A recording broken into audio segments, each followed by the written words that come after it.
జగిత్యాల కేసీఆర్ సభ అంటే మళ్ళీ ఇలా పైసలు విడుదలన్నట్టు. రైతు బంధు రావాలంటే మళ్ళీ సభ పెట్టన్నా ఏంది? మూడో కిస్తీ రావాలంటే మళ్ళీ ఏమన్నా కేసీఆర్ సభ పెట్టాలి ఇక, అంతేనా? ఇది ప్రభుత్వమా? ఒక 75,000 కోట్లు ఇచ్చినాం మనం రైతులకు, 75,000 కోట్లు. పల్ల రాజశేఖర గారు ఉన్నాడు ఎక్కడున్నాడు, పోయినప్పుడు రైతు బంధు అధ్యక్షుని ఉండే రాష్ట్రానికి ఎమ్మెల్యే లేకుండే ఈయననే నిలబడేపించింది. 73,000 కోట్ల పైచీలకు డబ్బులు అనాయాసంగా సునాయాసంగా రైతు ఖాతాలకు పంపించింది. ఇప్పుడు ఏం రోగం వచ్చింది, ఏం బీమారి వచ్చింది? అచ్చా, ఇంకో మాట మీరు నాకు చెప్పాలి. ఈ కాంగ్రెస్ సిపాయిలు ఏం మాట్లాడారు ఎలక్షన్లో? కేసీఆర్ అంటాడు చక్కగా చేస్తలేడా, మేము చాలా సిపాయిలము, చాలా అనుభవం ఉన్న పార్టీ మాది, బ్రహ్మాండంగా చేస్తాం, మీకు 6 సందమామలు 7 సూర్యులు పెడతామన్నారు అన్నారు కదా, ఆయన నరికినారు కదా. ఇలా రాష్ట్ర ఆర్థిక ఆదాయం ఎందుకు దిగజారిపోయింది? దయచేసి ఆలోచన చేయండి. కేసీఆర్ ఉన్నప్పుడు రియల్ ఎస్టేట్ ఎట్లా ఉండే, రైతుల భూముల ధరలు ఎట్లుండే, హైవే పక్కకుంటే 2 కోట్లు 3 కోట్లు, డాంబర్ రోడ్ పక్కకుంటే ₹1 కోటి ధీమా ఉండే రైతులకు. ఇంత అమ్మాయి ఇందులో పెళ్లి అంటే పావడంత అమ్మి చేత పోవా, వాళ్ళ దగ్గర అమ్మి చేత బిల్డింగ్ కట్టుకుంటా. ఈరోజు అమ్మేటోడు ఉన్నాడు కానీ కొనేటోడు లేడు. నిజమేనా ఈ మాట? నిజమా కాదా? ఏమైంది మరి? ఏం రోగం వచ్చింది? రాష్ట్రంలో ఏ వాళ్ళని మాట్లాడించినా, ఎవరిని అడిగినా ఇదే బాధ. ఈ విధంగా రైతుల భూముల ధరలు పడిపోయినాయి, రాష్ట్ర ఆర్థిక పరిస్థితి పడిపోయింది, మంచినీళ్ళకు గోసపడాలి, రైతాంగం అన్నిటికి గోసపడాలి. ఇవాళ మక్కలండి, మక్కలు వచ్చినాయి, పెడితే కొంటమని చెప్పారు, కొనకపోతే కొనమని చెప్పండి. ఈ శాతకాని దొంగతనం ఎందుకు? లోపల అధికారులకేమో కొనకూడదని చెప్తుంది, మీది కొంటమని చెప్తుంది. మక్కలు కొనే ధీమా ఉందా? ఇవాళ కొంటుండ్రా? వడ్లు కొంటుండ్రా? కొనకపోగా మళ్ళీ ఇంకా బోనస్ ఇస్తామని ఒక బోగస్ మాట. ఎవరికైనా నచ్చిన బోనస్ వస్తుందా? వాటిదే బోనస్, అంత బోగస్. ఈ విధంగా పంట వేసిన కాడి నుంచి పంట కొనుగోలు దాకా బీఆర్ఎస్ ప్రభుత్వం అని నిలబడ్డది, రైతులకు తోడుగా నిలబడ్డది, రైతులను ఆదుకున్నది. ధాన్యం తడిచిపోతే కూడా కొన్నది. కానీ ఇలా రైతాంగం అంతా ఆగమాగం. రైతు బంధు ఎప్పుడవుతుందో తెలియదు, ధాన్యం కొనరో తెలియదు, కొంటే పైసలు తొందరగా వస్తాయో రావో తెలియదు. చాలా సతమతమవుతున్నారు. రైతులను మాట్లాడితే చాలా తప్పు చేసుకున్నాం సార్, పొరపాటు అయిపోయింది అని బాధపడుతున్నారు. మంచిగా ఉండ్రి, మళ్ళీ వాళ్ళ ఆత్మహత్యలు స్టార్ట్ అవుతున్నాయి. వాళ్ళకి ఇచ్చే ఆర్డర్లన్నీ బంద్ చేసిండ్రు, ఇంకెవరికి ఇస్తారట కమిషన్ల కోసం, అది వాళ్ళని అవస్థ పెడతా ఉన్నారు. ఉద్యోగులు ఆనాడు మనం 72% ఇచ్చినాం, వాళ్ళు తెలంగాణ ఉద్యమంలో పనిచేశారు కాబట్టి టీఎన్జిఓ అంటోళ్ళు సమైక్య రాష్ట్రంలో కూడా వాళ్ళ ఉనికి పొడగొట్టుకోలే, టీఎన్జిఓగానే ఉన్నారు తెలంగాణ ఎన్జిఓలుగా. కాబట్టి వాళ్ళని గౌరవించి గుర్తించి బ్రహ్మాండంగా 72% పిఆర్సీ ఇచ్చినాం. ఇలా ₹7 ఇచ్చిండ్రా, 7% అని ఇచ్చిండ్రా? ఏమైంది? ఏం బీమారి అయింది? ఎంతమందిని మోసం చేస్తారు? ఆఖరికి వస్తే పరిస్థితి ఏంది? ఇలా రాష్ట్రంలో రిటైర్డ్ ఉద్యోగస్తులకు కూడా వాళ్ళకి రావాల్సిన బకాయి, వాళ్ళు దాచుకున్న డబ్బులు వీళ్ళు ఇచ్చే మెహర్బానీ ఏం లేదు, ఆ డబ్బులు కూడా ఇచ్చే పరిస్థితి లేదు. ఆటో రిక్షా కార్మికులు మాట్లాడితే అన్న ఈరోజు పనికి మాలిన ఫ్రీ బస్సు పెట్టినారు, మా పొట్ట కొడుతున్నారు, మేము నాశనం అయిపోయినారు, వాళ్ళు ఏడుస్తూ ఉన్నారు. పిల్లలకు అది నేమ్ పెట్టలే. ఆయన కాంగ్రెస్ ముఖ్యమంత్రి అయినా రాజశేఖర రెడ్డి గారు అప్పుడు పెట్టిండు, ఇది ఫీజు రియంబర్స్మెంట్ అనే స్కీమ్. మంచి లాభం జరిగింది, నేను దాన్ని కొనసాగించిన. ఇలా మొత్తం బీసీలకు ఎస్సీలకు పిల్లలందరికీ ఫీజు రియంబర్స్మెంట్ రాక 10-12 కోట్ల బకాయిలు పెడితే వాళ్ళు ఆగం, వాళ్ళు రోడ్డున పడరు. కోర్టుకు పోతే పిల్లల దగ్గర వసూలు చేసుకొని చెప్పి కోర్టులు చెప్తా ఉన్నాయి. వాళ్ళ గతి ఏం కావాలి? ఇప్పుడు ఎవరిని కదిలిచ్చినా ఈ రాష్ట్రంలో, ఎవరిని మాట్లాడించినా, ఒక విద్యార్థిని మాట్లాడినా, ఒక రిటైర్డ్ అయిన ఉద్యోగిని మాట్లాడినా పనిచేస్తున్న ఉద్యోగిని మాట్లాడినా రైతాంగంతో మాట్లాడినా ప్రతి వాడు అసంతృప్తి ఒక బాధ మాకేదో అన్యాయం జరిగినటువంటి పరిస్థితిలో మాట్లాడుతూ ఉన్నారు. పిల్లల పాపం చదువుకునే వాళ్ళు ఉంటే వాళ్ళకి విదేశాల్లో సీట్లు వస్తే 20 లక్షల రూపాయలు ఇచ్చాం. అంబేద్కర్ పేరు మీద, జ్యోతిబా పూలే పేరు మీద, ఎస్సీ పిల్లలకు, బీసీ పిల్లలకు, ఓసీలలో కూడా నిరుపేదలకు ఇచ్చినాం. ఇలా దాన్ని బంద్ పెట్టినారు. వాళ్ళు ఆగమైపోతూ ఉన్నారు. అన్నీ కూడా సర్వనాశనం చేస్తూ ఉన్నారు. అన్ని స్కామ్లు, కుంభకోణాలు, భూ కబ్జాలు. పొద్దున్న లేస్తే పేపర్ తిప్పితే బాధ కలిగేటువంటి పరిస్థితులు. సో ఈ రకంగా సింగరేణి అద్భుతంగా ఉన్న సింగరేణి నాశనం చేసి ఇలా బొగ్గులకు స్కామ్, సివిల్ సప్లైస్ల స్కామ్, మొత్తం అని కూడా స్కామ్లు, దోపిడీ తప్ప ప్రజలకు పనిచేసే పరిస్థితి లేదు. మరి ఏం జరగాల? కాంగ్రెస్ వాళ్ళు చెప్పిన మాటలు వింటే ఇక మాటలు కోటలు దాటినట్టు ఇష్టం ఉన్నట్టు చెప్పారు. చివరికి ఏందిరా ఇప్పుడు 2.5 ఏళ్ళు గడిచిపోయింది. మరి ఏంది కథ? కాకికి పెడదామంటే కంకెడి లేవు, పిట్టకి పెడదామంటే పిడికెడి లేవు. వటియే ముచ్చట్లు, వటియే మాటలు తప్ప ఎక్కడ ఏం జరిగింది లేదు. ఏ డిపార్ట్మెంట్లో కానీ, ఏ రంగంలో కానీ, ఒక ఇరిగేషన్లనా, ఒక కరెంట్లనా, ఇంకో దానిలనా, ఒక అర్బన్ డెవలప్మెంటా, రూరల్ డెవలప్మెంటా ఏమైనా జరిగిందా? ఆనాడు మన పల్లెలు బాగు చేసుకోవాలని చెప్పి దేశంలోనే ఎక్కడ లేని విధంగా పల్లె ప్రగతి కార్యక్రమాలు చేసినాం. ప్రతి ఊరికి అన్నేళ్ళ తెలుగుదేశం కాంగ్రెస్ గవర్నమెంట్లు ఉంటే చచ్చిపోతే ఏడగాలేసుకోవడం జాగ కూడా చూపించలే. ప్రతి గ్రామానికి ఆనాడు మనం వైకుంఠ ధామాలు కట్టినాం. ప్రతి గ్రామంలో క్రీడా ప్రాంగణాలు కట్టినాం. ప్రతి గ్రామంలో నర్సరీలు పెట్టినాం. ప్రతి గ్రామంలో పల్లె ప్రకృతి వనాలు పెట్టినాం. ప్రతి గ్రామ పంచాయతీకి ట్రాక్టర్ ఇప్పించినాం. ఆనాడు చెత్త తీసేది. ఇలా పనిచేస్తున్నాయా ట్రాక్టర్లు? ఊళ్ళలో ట్రాక్టర్లు పనిచేస్తున్నాయన్నా? మూలకు పడ్డాయి, డీజిల్ పోసే దిక్కులేదు. ఏం చేయాలా? పల్లె ప్రకృతి వనం పెడితే దాన్ని నీళ్ళు పోసే దిక్కులేదు. ఏం రోగం వచ్చింది? ఏం బాధ? డీజిల్ లేదా?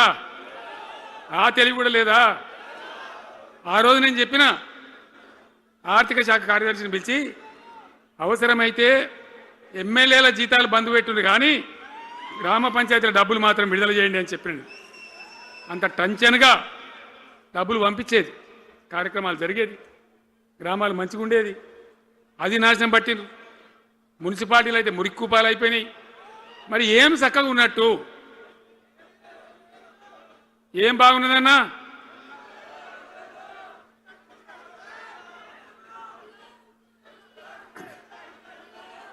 అందుకే జీవన్ రెడ్డి గారు లాంటి సీనియర్ నాయకుడు, అనుభవం ఉన్న వ్యక్తి నోటికెళ్ళి ఏం మాట వచ్చింది? కాంగ్రెస్ పోవాలి, బీఆర్ఎస్ రావాలి.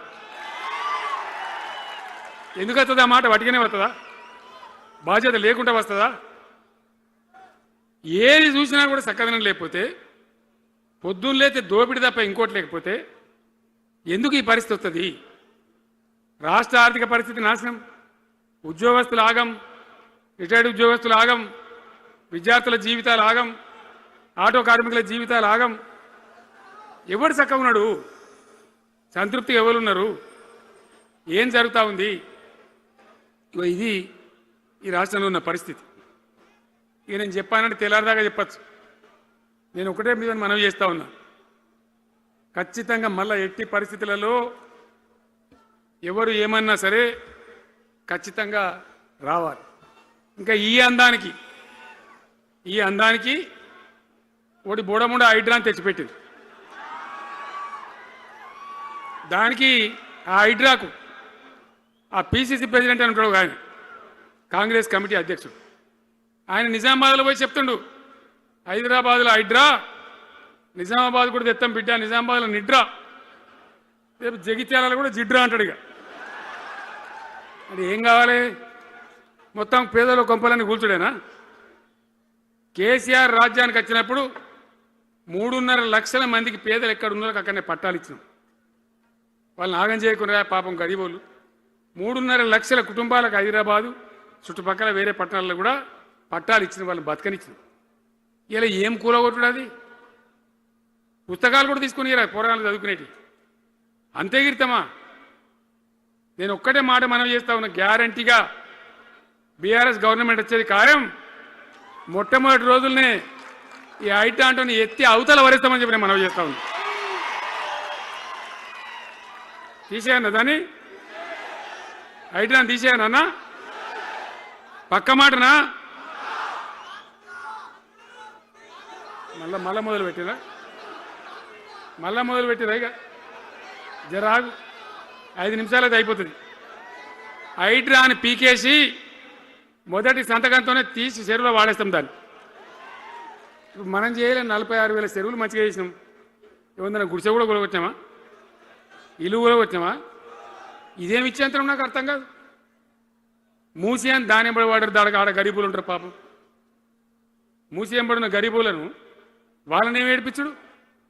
పొద్దున్న లేతే వాళ్ళు నిద్రపోకుండా, వాళ్ళ కంటి మీద కొనుక్కు లేకుండా, అది ఎవరు చేసే ప్రాజెక్ట్ అయ్యేది కాదు, పీకేది అవుతుందా? 15,000 ఇల్లు కూడా కొడతారట. ధర్మమేనా అది? ఈ రకంగా ఇప్పుడు పనికి మాలిన హైడ్రా తెచ్చి మూసి అది చెయ్యాలి, మూసి మంచిగా చేయాల్సిందే వద్దనే వాడు అన్నాడు. అన్ని వేల ఇల్లు కూడా కొట్టడం ఎందుకు నాకు అర్థం కాదు. అలా ఏం లేదు, భూములు కబ్జా పెట్టే రియల్ ఎస్టేట్ దందా తప్ప దానిలో ఏం లేదు. మూసి ప్రజల కోసం కాదు, నగర ప్రజల కోసం కాదు, ఈజీగా చేయగలిగిన దాన్ని, మామూలుగా చేయగలిగిన దాన్ని నాశనం బట్టి దాన్ని కథం పడతా ఉన్నా. ఏది చూసినా కూడా ఒక రకమైన దోపిడీ, ఒక రకమైనటువంటి గుండాగిరి, అరాచక వ్యవస్థతో ముందుకోతున్నారు తప్ప ప్రజా సంక్షేమాన్ని కాంక్షించి ఒక్క స్కీమ్ కూడా రాలే. ఇరిగేషన్ ప్రాజెక్టులు అన్ని పండబెట్టిరు. ఏం రోగం? ఒకనాడు కాకతీయ కాలువ మీద, మన వరద కాలువ మీద మోటార్లు పెడితే ఏం కోసాది? మా శంకరెడ్డి చెప్తా ఉండే ఇంతకుముందు, 1000 మోటార్లు పెట్టుకుంటే వచ్చి కోసుకపోదురు, లారీలు మోటార్లు ఎత్తుకపోదురు. ఇదే వరద కాలువ మీద కేసీఆర్ ఉన్న రోజులు ఎవడన్నా మాట్లాడిందా? మాట్లాడలే. చివరికి ఏం చేసింది మీరు మంచిగా వినాలి. వీళ్ళు మామూలు పని చేస్తలేరు, మన జీవితాలకే బాంబులు పెడుతున్నారు. ఆ రోజు కూడా నరేంద్ర మోడీ ప్రధానమంత్రిగా ఉండే ఆయన ఏం చేసిండు? కరెంటు మోటార్లకు మీటర్లు పెట్టాలి, నువ్వు పెట్టాలి కేసీఆర్ అని నా మీద ఒత్తిడి. నేను చెప్పిన నా పానం పోయినా సరే, చచ్చినా సరే నేను మీటర్ పెట్టా అని చెప్పింది. పెట్టలే. 30,000 రూపాయలు కట్ చేస్తే నీకు అన్నాడు, కట్ చేసిండు. రాష్ట్ర ప్రభుత్వానికి వచ్చేటువంటి ఆదాయం 30,000 కోట్ల రూపాయలు వదులుకొని కూడా తెలంగాణలో నేను కరెంటు మీటర్ పెట్టనియలే. నేను ముఖ్యమంత్రి ఉన్నాను రోజు. ఇవాళ ఏం చేసిండు తెలుసా వీళ్ళు మీకు? మీకు తెలియలే, మీరు అమాయకులున్నారు. ఢిల్లీకి పోయి ఒప్పుకున్నారు. ఒప్పుకొని ఏం చేసిండ్రు? అయ్యా బాంచని మీటర్లు పెడతాము, మాకు ఆ పైసలు ఇయ్యండి, కేసీఆర్ వద్దన్నారు కదా మేము తీసుకుంటాము అని ఆ డబ్బు తీసుకొని వీళ్ళే ఈ గవర్నమెంట్ పోయి సంతకం పెట్టింది. ఇప్పుడు మొదలైతే ఇక ఇప్పుడు వస్తాయి మీటర్లు. ఎదుర్కొందామా? మీటర్ల ఎదురుపాటును యుద్ధం చేద్దామా? కొట్లాడదామా? ఏమన్నాం మనం? నాకు అర్థం కాదు. రైతులు మంచిగా ఉండాలి, వ్యవసాయం మంచిగా ఉండాలి, పల్లెలు బాగుండాలి, వృత్తి పనులు బాగుండాలి. ఇప్పుడు యాదవులకు గొర్రెలు ఇప్పించినాం. ఇప్పుడు వస్తున్నాయి ఆ గొర్రెలు, వినబడతలేదు, బంద్ అయినాయా? ఎందుకు బంద్ అయినట్టు? మరి దానికి ఏం రోగం వచ్చే? మరి ఎవరికి ఇచ్చినట్టు? చేపలు పట్టే వాళ్ళ కోసం చేప పిల్లలు వేసినాం, ఇప్పుడు వేస్తాను రా. మరి ఎవరికి చేసినట్టు? వృత్తి పని వాళ్ళకు ఉండదు, ఎవరికి ఉండదు. బీడీ కార్మికులు ఉన్నారు, నాకెవ్వరు దరఖాస్తు ఇయ్యలే, ఇవాళ అడగలే.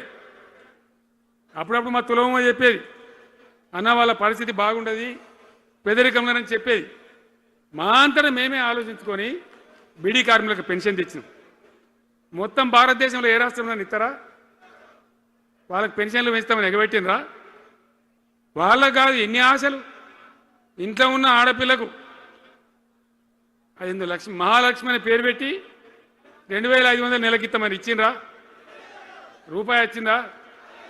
అట్లా ఎన్ని? 6 గ్యారంటీలు, 420 హామీలు. స్కూటీలు ఎక్కడ వాయే? స్కూటీల్లో మనలే ఇంకా స్కూటీలు ఎక్కడి ఏమన్నా నచ్చినాయా? మరి నేను ఏమంటున్నా అంటే దయచేసి మీరు ఆలోచన చేయాల్సింది ఇలా ఈ సభలో మాట్లాడుతున్నా మీరు వింటున్నాను కాదు, యావత్ తెలంగాణ వింటున్నది. తెలంగాణ ప్రజలందరికీ నేను కోరుతాను, నేను చెప్పిన నిజమా అబద్ధమా, ఏం జరుగుతూ ఉంది తెలంగాణలో? ఈ సందర్భంలో ఖచ్చితంగా ప్రజల మంచిని కోరే ప్రతి వాళ్ళు ఒకటి కావాల్సిందే, మళ్ళా తెలంగాణ పునర్నిర్మాణ యజ్ఞం మళ్ళా ప్రారంభం కావాల్సిందే. దాన్ని ఎవడు ఆపలేడు. జర గాచారం బాలేకపోతే దెబ్బతింటాం, అంత మాత్రం చేత ఆగిపోతామా? ఊకుందామా? పోరాటం చేయాల్సిందే, వీళ్ళని నిలదీయాల్సిందే. ఖచ్చితంగా తెలంగాణ పునర్నిర్మాణ ప్రక్రియ ఆ యజ్ఞం మళ్ళా ప్రారంభం కావాల్సిందే. తెలంగాణ ప్రజలు గెలిచి నిలవాల్సిందే. మొత్తం ప్రాజెక్టు పండబెట్టినండి.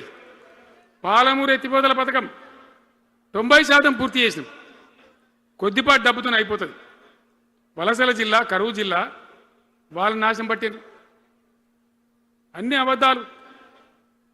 ఒక్కటి కూడా ఒక క్రియాన్వితమైనటువంటి ప్రజలకు పనికొచ్చేటువంటి ఏ రకమైన నిర్మాత్మక పని లేకపోగా కూల్చివేతలు, కాల్చివేతలు, పోలీస్ దాడులు, ఎవడన్నా ఎదురుగా మాట్లాడతామని పట్టకపోవడు, ఇది రాజకీయమా?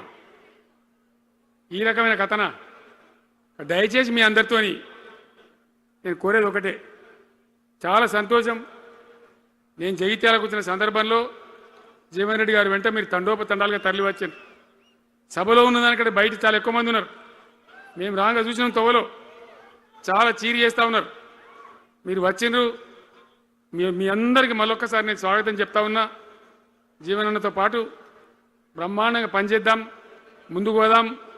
ఈ జగిత్యాల జైత్ర యాత్రనే మళ్ళీ మన రాజకీయ శక్తుల పునరేకీకరణ చేసుకుంటూ మనం విజయం సాధించే వైపుగా పోవాలి. తప్పక విజయం సాధించాలి. తెలంగాణ పునర్నిర్మాణ యజ్ఞం పునఃప్రారంభం కావాలి.